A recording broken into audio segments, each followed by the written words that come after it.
किसी ने परमात्मा को ब्रह्मांड के नायक की पदवी नहीं दी।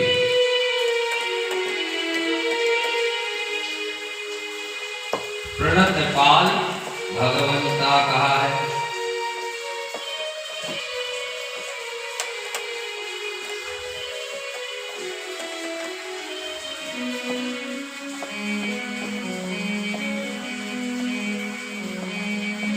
जब राम जी को सीता जी का विवाह हुआ तो वह इतनी प्यारी मूर्त थी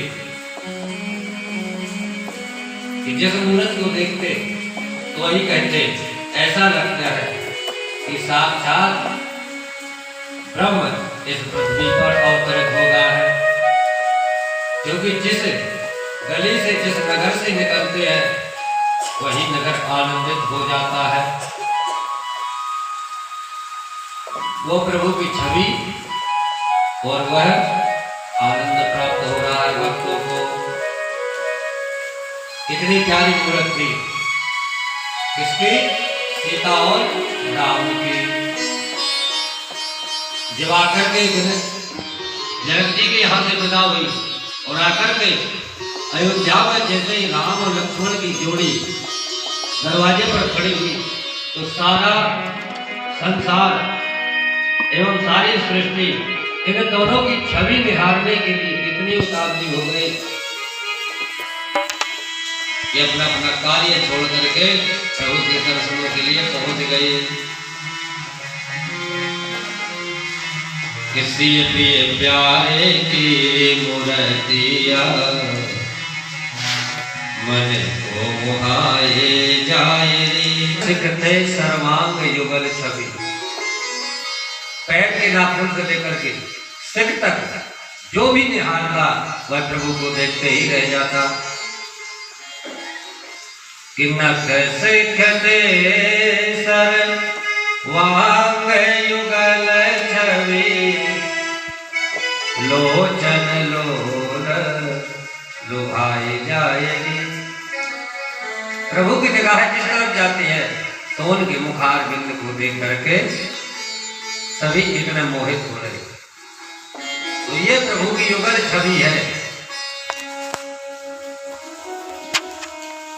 तो यही युगल छवि प्रभु यहाँ सिर पर मोर धारण करने के बाद जब हाथ में बंसी लेकर के और बंसी बजाते हैं तो उन गोपियों के हृदय में इतना प्रेम बढ़ता है कि खुद की सुध बुध भूल जाती है।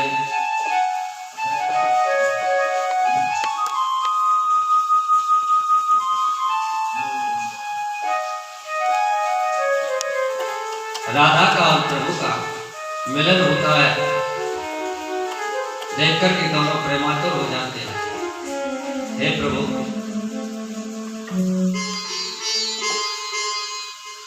बिसर गए, वेदना की पीड़ा को नहीं जान सके आप।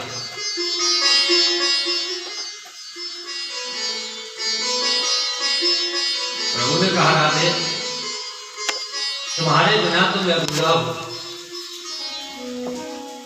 ऐसे कैसे हो सकता है? राधा और प्रेम का मिलन हुआ, राधा और श्याम आए, यशोदा से राधा मिली, नंद बाबा को प्रणाम किया।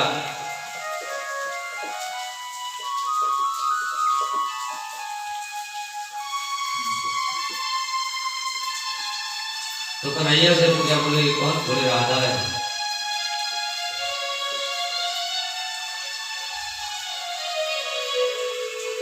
बरसाने के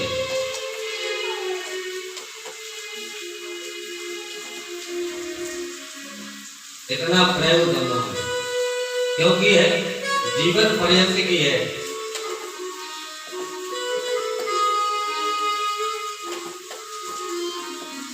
नारायण से लक्ष्मी विमुख नहीं रह सकती,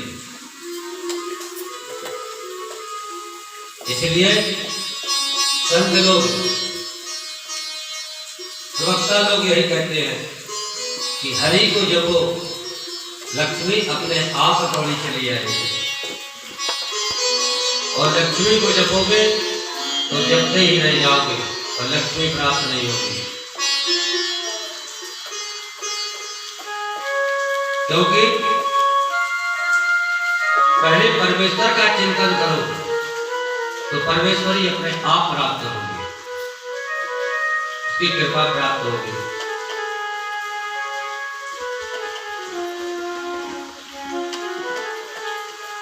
और भैया राधा को देख करके बहुत प्रसन्न हुई, हृदय से लगा लिया। बाल्यावस्था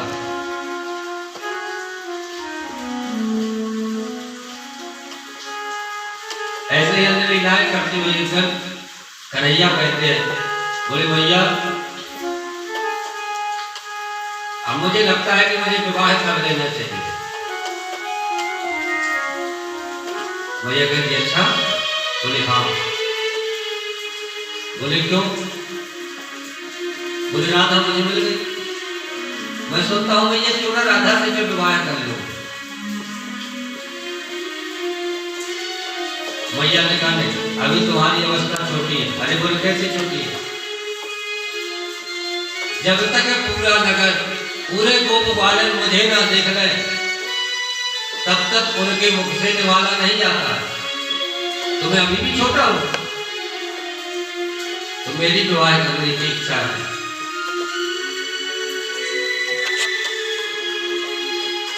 राधिका गोरी से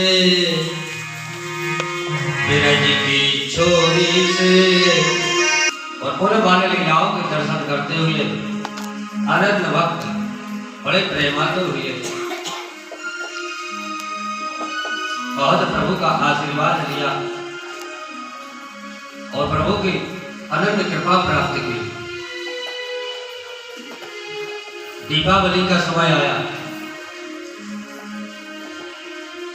तो मैया ने कहा, बोली कन्हैया पूजन की सामग्री की तैयारी करवाओ, थाल सजवाओ। नंद बाबा यज्ञशाला बना रहे, यज्ञशाला में जाकर के कार्य करवाओ। बोले यज्ञ होगा। तो कन्हैया तो जानते थे कि इंद्र का अभिमान तोड़ने के लिए इस यज्ञ को अधूरा छोड़ना है। इस परंपरा का यही खंडन करना है।